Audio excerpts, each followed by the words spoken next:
nós trouxemos o Dr. Guilherme Olival. Além do Guilherme, vem o Gustavo Sanmartin. Nós temos no Brasil um dos maiores índices de vacinação do mundo, né? O brasileiro gosta de vacina, acredita nas vacinas. Eu vi ainda na televisão, um noticiário mostrando na Bélgica uma passeata contra as vacinas com milhares de pessoas. Isso no Brasil nunca existiu e eu espero que nunca venha a existir. Mas nesse caso particular, Gustavo, de pessoas que têm uma doença com forte participação do sistema imunológico, que são tratadas com drogas que também modificam a atividade do sistema imunológico. Imunossupressores, imunomoduladores, inibidores de certos receptores nos linfócitos. Quando surgiu a vacina, quais foram as dúvidas que vocês receberam na associação? Categoricamente, eu posso tomar a vacina? Ela é segura para minha esclerose múltipla? Não era nem para mim. Porque a esclerose múltipla, Drauzio, ela, como você muito bem explicou, ela vem de uma influência do meu sistema imunológico.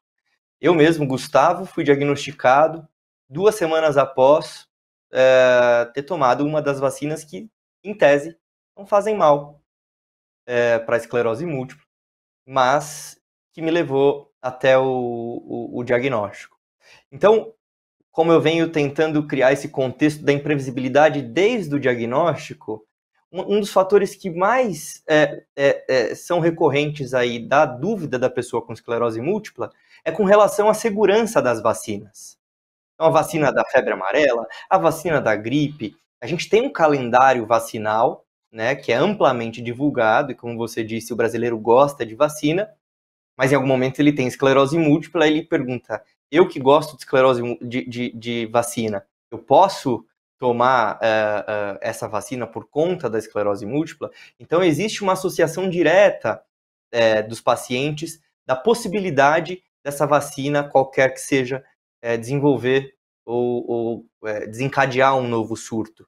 E foi assim que aconteceu durante a pandemia. As pessoas queriam saber, olha, eu uso o remédio A, eu posso tomar a vacina B? Eu uso o remédio B, eu posso tomar a vacina A? Como se fosse uma associação direta da doença sendo agravada pela vacina. E certamente o Guilherme viveu muito disso. A gente via lives e mais lives falando sobre essa relação da vacina, da segurança da vacina. A gente acompanhava outros médicos falando recentemente, a melhor vacina é aquela que está no seu braço, porque ela vai salvar a tua vida. Esclerose a gente cuida depois, mas isso não passa na cabeça de uma pessoa que desde o dia que é diagnosticada se vê nesse dilema de as vacinas elas desencadeiam novos surtos, o que não é verdade, a gente não pode afirmar isso para todas, mas é um dilema na vida dessa pessoa com esclerose. Guilherme, e como é que você agiu? Porque no começo nós não tínhamos vacina suficiente, ninguém podia escolher a vacina que tomaria. Eu lembro que quando eu fui vacinado pela primeira vez, eu entrei na fila e fiquei, quando chegou a minha vez, na hora que a enfermeira ia aplicar, perguntei por curiosidade o que eu estava tomando ali, porque eu não tinha escolha, ou era aquela ou nenhuma outra, e é claro que eu queria me vacinar. Como é que você agiu com os teus pacientes? Drauzio, eu vejo que a vacinação ela é um ato social de combate a uma epidemia, nesse caso, né? Todas as epidemias, desde sarampo, poliomielite, até a do coronavírus. Então, a vacinação ela é um ato que eu vejo, né? Ela tem esse caráter de causar uma proteção individual. Mas ela tem um outro caráter, que é a responsabilidade social, que se todos nós tomarmos, a gente forma uma corrente de proteção. Então, eu vejo que, frente à catástrofe que foi a pandemia do Covid, parou o mundo, parou o mundo. Os anos que a Terra parou foram a pandemia do Covid. Ela trazia individualmente uma vantagem, sim, para que os pacientes iriam ativar o sistema imunológico através da vacina, mas estatisticamente muito melhor, sem dúvidas nenhuma, do que caso ele pegasse o Covid. E aí poderiam ser muito mais graves as consequências disso. Mas socialmente existia uma responsabilidade de cada um em lutar contra essa força destrutiva, né? Então, a minha recomendação ela foi categórica, que todos os pacientes vacinassem, que existiam diferenças entre as vacinas que aos poucos nós estávamos descobrindo. Uma vacina funciona melhor, tem uma eficácia maior, uma precisa tomar uma dose, outra precisa tomar duas, houveram casos de um efeito adverso X, que algumas condições não podem utilizar, mas, de modo geral, nós não tínhamos esses dados.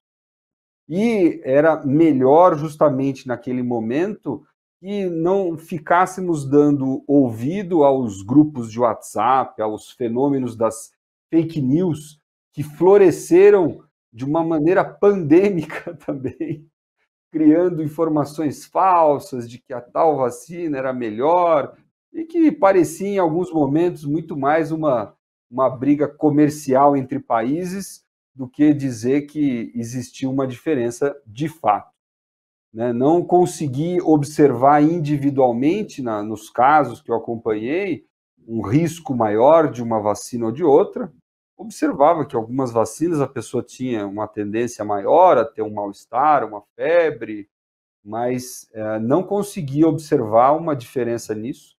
Os estudos mais recentes também não conseguiram observar isso nos grupos com esclerose múltipla. Então, a recomendação continua sendo justamente vamos nos vacinar, é importante individualmente, é mais importante coletivamente para combatermos isso. Gustavo, na AME, as pessoas que procuravam a AME para ter mais esclarecimentos, você sentiu que havia assim, uma tendência a se recusar a tomar vacina maior do que na população geral? Drauzio, eu acredito que não só na AME, a própria ABEM, a Associação Brasileira e todas as outras associações no Brasil, elas se viram nessa parcela de responsabilidade de parar e falar sobre algo que geralmente no dia a dia é tão corriqueiro, que é consulte o seu médico, né? Mas aqui tem já um consenso sobre tais vacinas, as que podem desencadear um surto, as que são seguras, se é vírus vivo, se não é. No caso da Covid, não foi assim, né? No caso da Covid, a gente estava descobrindo, como o Guilherme disse, enquanto a pandemia acontecia. O que vinha para a gente lá na AME não era a pergunta, junto da pergunta de se posso ou não, como fazer, né? Porque tem um como também. Os médicos começaram a discutir um como tomar essa vacina e associar isso com a minha vida com esclerose múltipla. E aí foi algo bonito de ver. As associações junto das sociedades médicas, entendendo a melhor forma de dar essa informação. O Guilherme falou aqui das fake news. A gente combate fake news com good news, né?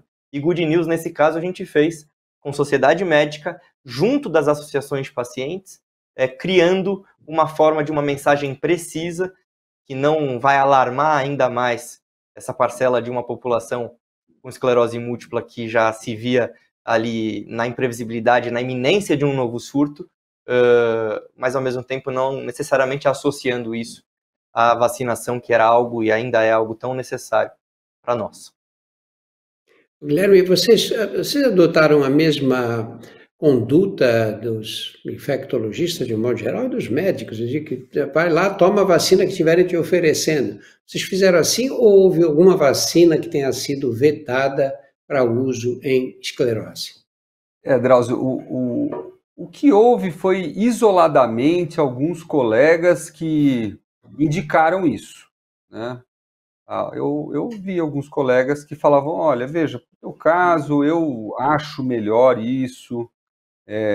Quando eu digo que não está errado, porque é o momento em que a medicina ela deixa de ser ciência e ela vai para a coisa da arte, é quando você tenta compreender, interpretar, mas de modo geral, os neurologistas indicaram, isso inclusive foi realizado a partir de reuniões que nós fizemos primeiro nacionalmente, depois internacionalmente.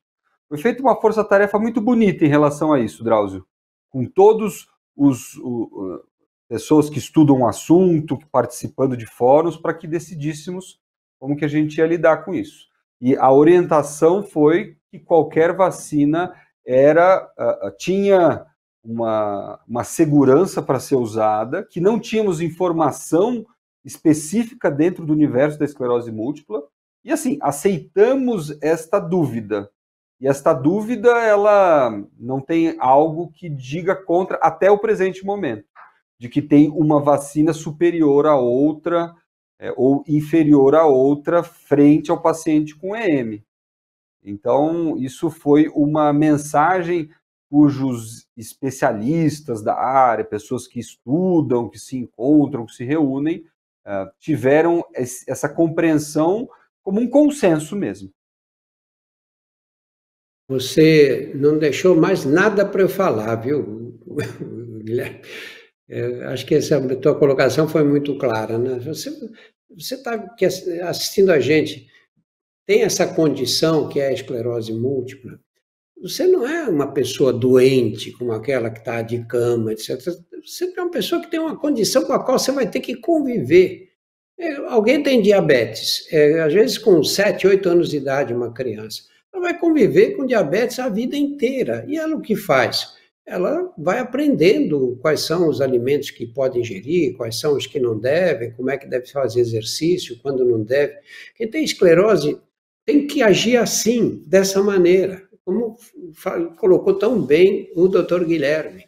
Você tem que retomar a vida, tem que voltar a fazer fisioterapia, atividade física, porque os seus músculos, a saúde dos seus músculos vai depender dessas medidas todas. E os músculos são vitais para a gente se movimentar, não é? Perder o movimento é uma coisa que ninguém quer, não é? E em relação às vacinas, é para tomar, sim, todas as vacinas. Chegou a sua vez, vai lá e toma. Qual delas? A vacina que estiver sendo administrada. Vem a terceira dose. O Brasil está administrando a terceira dose, sempre a vacina da Pfizer. Vai lá, toma a vacina da Pfizer. Tem algum problema? Nenhum problema.